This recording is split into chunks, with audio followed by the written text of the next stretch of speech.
Vietnam-Belarus Business Forum eyes on future partnership. The EU-Vietnam Free Trade Agreement makes progress.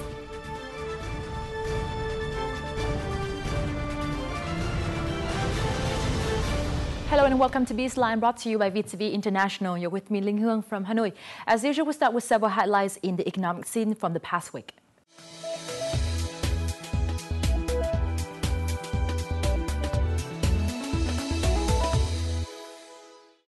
The Belarus-Vietnam Business Forum was organized in Hanoi by Vietnam Chamber of Commerce and Industry, or VCCI, and the Belarusian Chamber of Commerce and Industry on December 8th.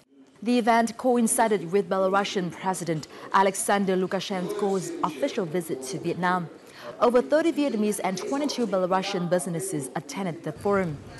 They operate in various fields from trucks, tractors manufacturing to agricultural imports. At the event, 12 agreements between businesses from the two countries were signed. From March next year, the United States will monitor imported Vietnamese catfish from the farming to production process with the intention that domestic producers will need to meet U.S. standards. According to the General Secretary of the Vietnam Association of Seafood Exporters and Producers, the new regulations do not comply with WTO principles. If the U.S. Department of Agriculture refuses to provide certificates of approval, Vietnamese businesses can submit an appeal to the WTO based on two criteria. Their products do not negatively affect consumer health, and trade of imported goods cannot be restricted without just cause. HSBC Bank's Vietnam's Trade Confidence Index rose from 120 last year to 127, despite the challenging global backdrop. This was unveiled in its latest report on December 9th, which reveals business optimism about the Vietnam's macroeconomy's stable development. Vietnam's progress stands out compared to the region over the same period. Almost 57% of those surveyed think Vietnam's trade volumes will increase over the next 6 months. HSBC also forecasts that Vietnamese exports will remain quite stable over the next 5 years, then rise by 10% from 2021 till 2030. Vietnam made the list of top 5 retail markets in Asia. The announcement was made at the 2015 Vietnam Retail Forum in Hanoi on December 9th. Accordingly, final consumption expenditure percentage of GDP in Vietnam was estimated at 70%, with household consumption accounting for 90% of the figure. The country's middle class, the most promising consumers for retailers, is forecast to triple by 2020. Vietnam has opened its doors to dozens of multinational retail groups since the country joined the World Trade Organization 8 years ago. On December 5th, the Ministry of Finance and Saudi Fund for Development signed agreements for 3 projects in Vietnam with a total value of $29 million. The projects include a road to Lạng Sơn province, an expansion of the General Hospital in Hoa Binh province, and expanding the vocational college in Hà Nam province. Thus far, the Saudi Fund for Development has financed 9 projects in Vietnam at a cost of $114 million. These projects focus on rural infrastructure, human resources development, and climate change, among other priorities. The Vietnam Report has just announced the 500 biggest Vietnamese firms, honoring the outstanding contributions of domestic businesses. Accordingly, Vietnam Dairy Product Joint Stock Company, or Vinamilk, was listed in the first place, followed by Doji Gold and James Group, FPT, Vingroup, and Hoa Phat Group. Chiang Hai Auto, SCB Bank, Marshall Corporation, Sacombank, and Mobile World were also named in the top 10 joint stock company list. Tan Son Nhat International Airport in Ho Chi Minh City welcomed its 25 millionth passenger on Saturday, December 5th from Kaohsiung City, Taiwan. This number exceeds the international airport's target for number of passengers, which was expected to be reached by 2020. By the end of 2015, it's estimated that Ho Chi Minh City International Airport will receive over 26 million passengers, including over 10 million international passengers. Those are what have made headlines in the economic and business scenes for the past week. Up next, we'll talk about the latest progress of the EU-Vietnam Free Trade Agreement in our crosstalk.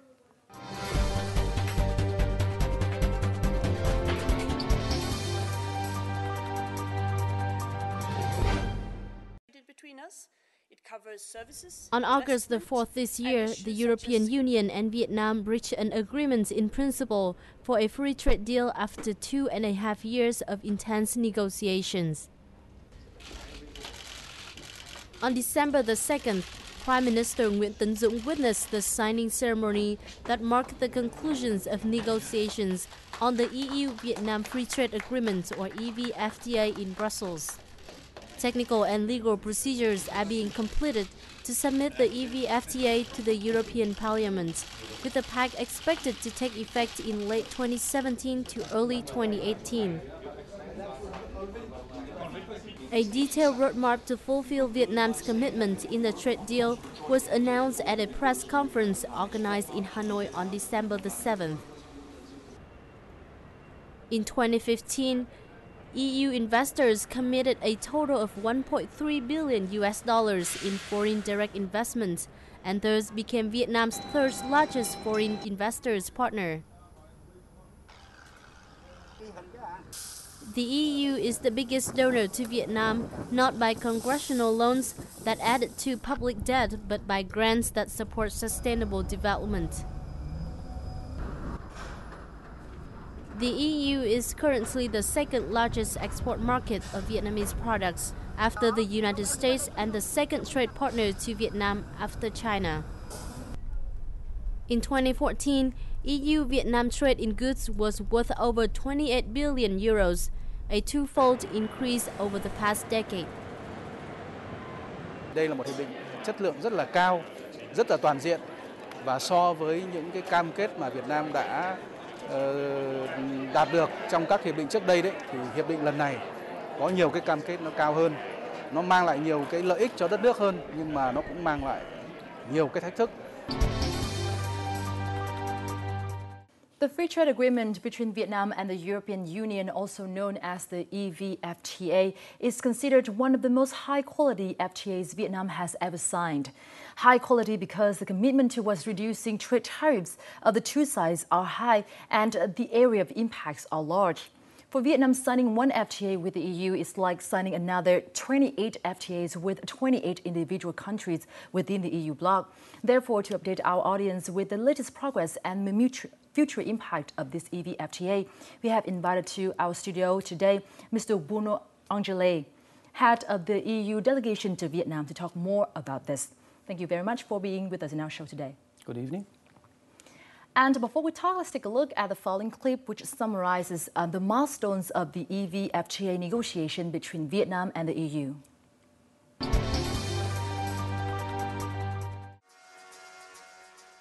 As a rapidly developing and fast-growing ASEAN economy, Vietnam holds substantial potentials for EU businesses. Asia is a growing continent with some fast-developing countries, such as China and Vietnam. Many European businesses have accelerated investment in Vietnam. It is a country with steady growth in terms of economic and population. This market promises great opportunities for EU enterprises. First of all, the FDA will attract European investment. The business environment will be more favorable, so more companies will be willing to come and invest in the country. They will bring their technology, they will bring their expertise, they will bring their knowledge. This will, of course, enhance the production process inside Vietnam and improve the quality, because you will get all this knowledge and transfer of technology from European investment. ASEAN represents the EU's third largest trading partners outside of Europe after the United States and China. By concluding a free trade deal with Vietnam, the EU has further promoted its trade relations with another ASEAN countries, in addition to Singapore. The deal will provide better access for EU exporters to the dynamic ASEAN market.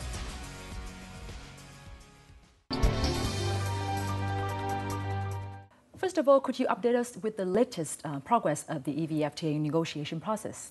So far in Asia we have concluded and implemented a free trade agreement with South Korea, and we have concluded a free trade agreement with Singapore, which are two developed, sophisticated economies. But with Vietnam, it's the first time that we sign a very ambitious agreement with a middle-income country, and it's a very serious reference, I think, for other middle-income countries who would like to negotiate and conclude an agreement with the European Union.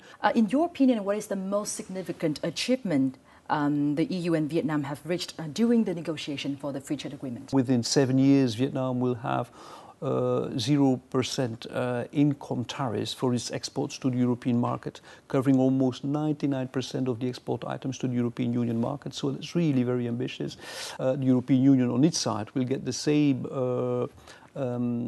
advantages, but only after 10 years, so that Vietnam has a little bit more time to prepare also to opening the market for 0% imports from the European Union. It will ensure for European investors investing in Vietnam that they know where they are heading to. It will be a much more predictable legal framework for European investment. European companies, whether they are big or small, and also the Vietnamese private companies, but also the state companies, have a level playing field, meaning that in the field of procurement, for example, the same rules will apply to all, that the European companies and Vietnamese companies can submit and participate in the public tendering the same way with the same technical advantages.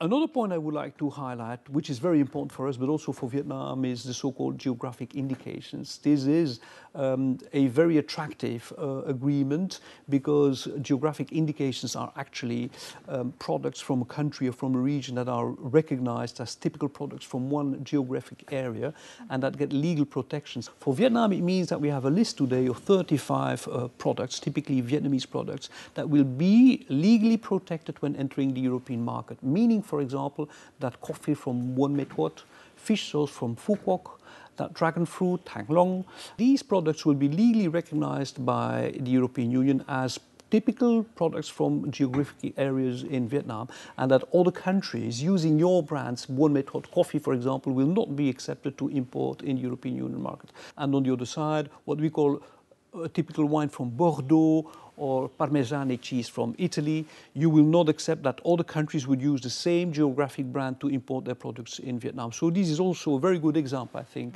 of the way, as very strong partners, both of us will protect each other's typical products in our markets. The EVFTA's negotiation process has ended, but its implementation will not take place until early 2018. So from now until that time, what account for the important to-do list for both sides, in your opinion? It's quite a short time, meaning when you look at the level of ambition, the scope and the diversity of sectors and products that will be covered, there is a lot of work to be done from here till 2018. First, have a publication of the text. The text will be published, we hope, early next year, so in a few weeks.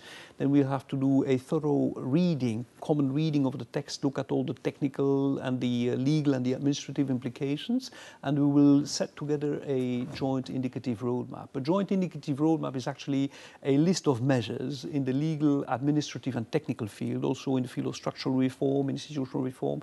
Step 3, obviously, is also to see where there are deficiencies, where Vietnam might for the time being lack sufficient capacity to face the implementation, and see with the Vietnamese authorities how we, European Union and Member States, can help. We will work on technical assistance, and the example I would like to give to you is that we will work with the Minister of Agriculture to ensure that we have harmonized norms and that we have strengthened the capacity of the Vietnamese government to control the quality of food products before they enter the European market. So once the texts are made public in the coming weeks, there's an indicative roadmap, there's technical assistance, and very importantly also promote publicly the importance of the free trade agreement. One of the impacts from the EVFTA is that the Vietnam state budget will have to deal with the reduction in tariff revenue.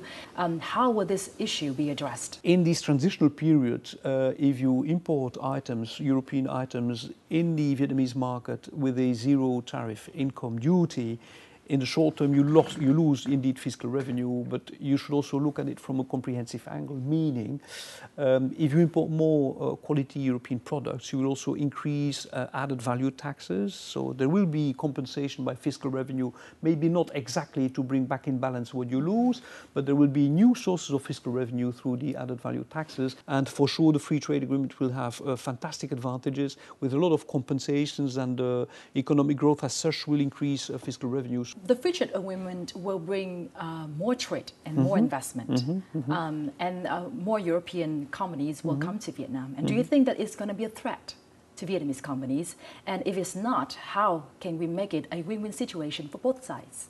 Let me share with you that the free trade agreement and the negotiations on the European side were not very easy, because we feel the opposite way around. We feel much more competition by good Vietnamese products into the European market. Obviously, products like rice, coffee, products from the aquaculture sector are competitive, and entering the European market, they will raise challenges for the European producers.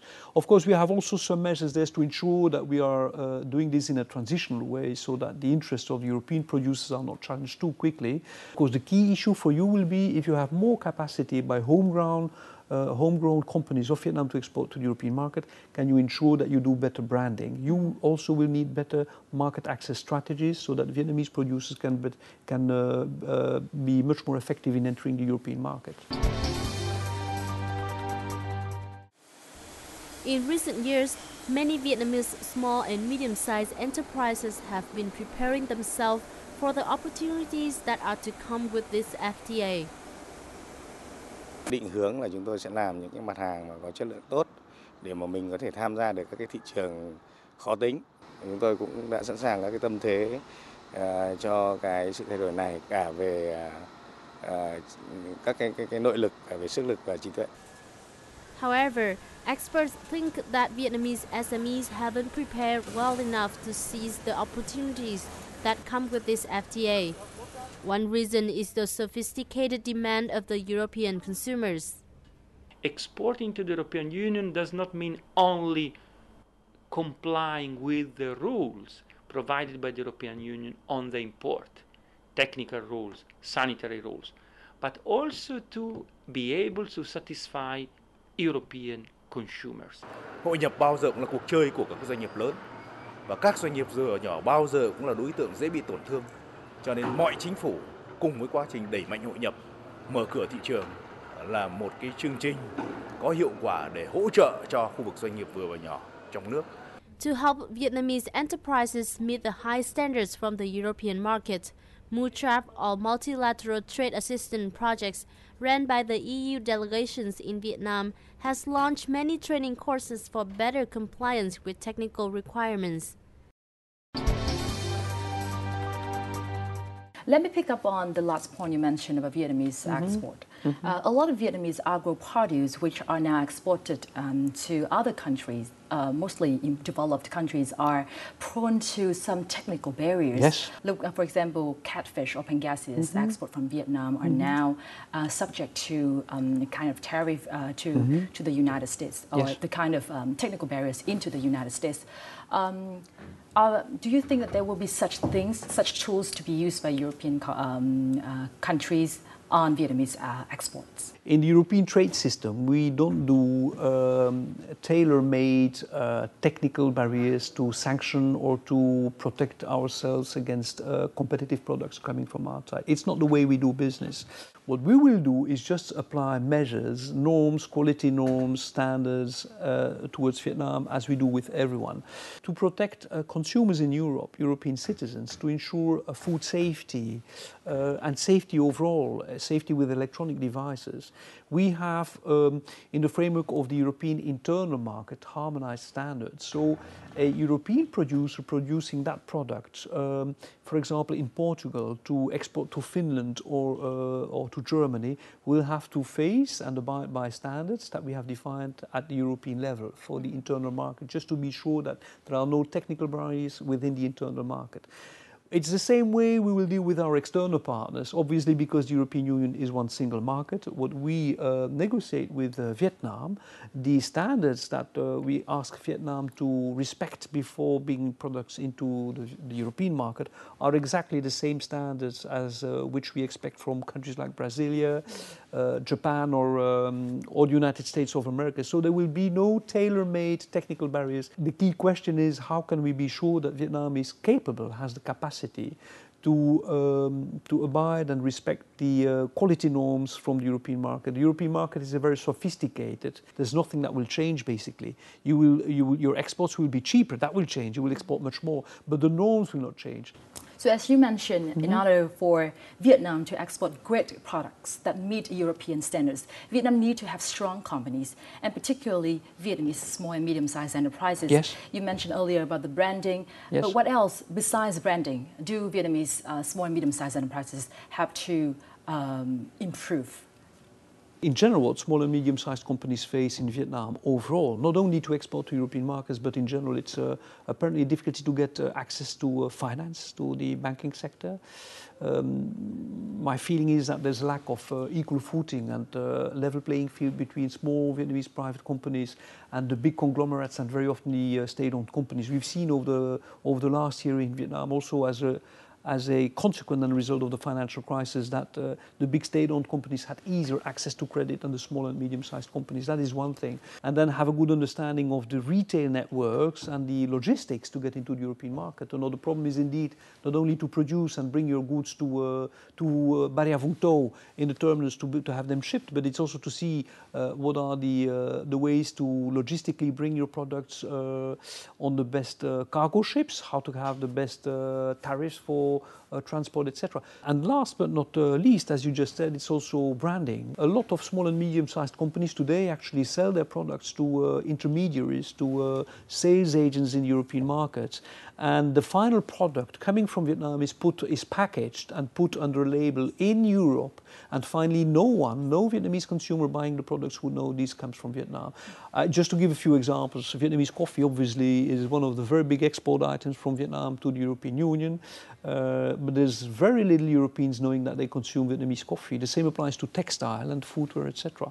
We have an action plan to work together with Eurocham, but also with the Vietnamese administration and local authorities to promote the free trade agreement at local level so that local business leaders will learn very soon what the advantages are and how to get the most advantage to move to the European market. What do you think about the progress of the EVFTA, and what message would you like to send to our audience regarding the prospect of this free trade agreement? The headline today, I would say, is that this is not only about trade and doing business. I think the free trade agreement is already a very comprehensive text. I said there was also a chapter on sustainable development. In this chapter, you will also find things on biodiversity, protecting nature and the environment, climate change. There's also some expectations and agreements in the field of labor law, protecting laborers, etc. What I would like to say is that I think we can be very proud of what we achieved together. Vietnam is a very pro-European country. If you compare with the neighboring countries of Vietnam, Vietnam has something very particular with Europe because of its history, its partnerships with West European and East European countries, the Vietnamese community in Europe, the fact that 40% of Vietnamese students abroad are studying actually in Europe, that we have 300,000 Vietnamese people traveling to Europe every year. I think it's just fantastic. My hope is that this will simply strengthen relations between Vietnam and Europe, and here in Vietnam bring a sense that Europe is quite unique and a very rich continent with fantastic culture and civilization, and that is also very important for the people of Vietnam. That is really my ambition, and I think we're almost already there. Huh? Well, Mr. Bruno Angelet, thank you very much for spending your time with us in our show today. Thank you very much. My pleasure. The 2 years from now until early 2018 serves as an indicative roadmap for both sides to fully prepare for the implementation of the EVFTA. For Vietnamese enterprises, raising their competitiveness and working towards sustainability is key for success. For European enterprises that want to invest in Vietnam, this is the time for them to learn about the market.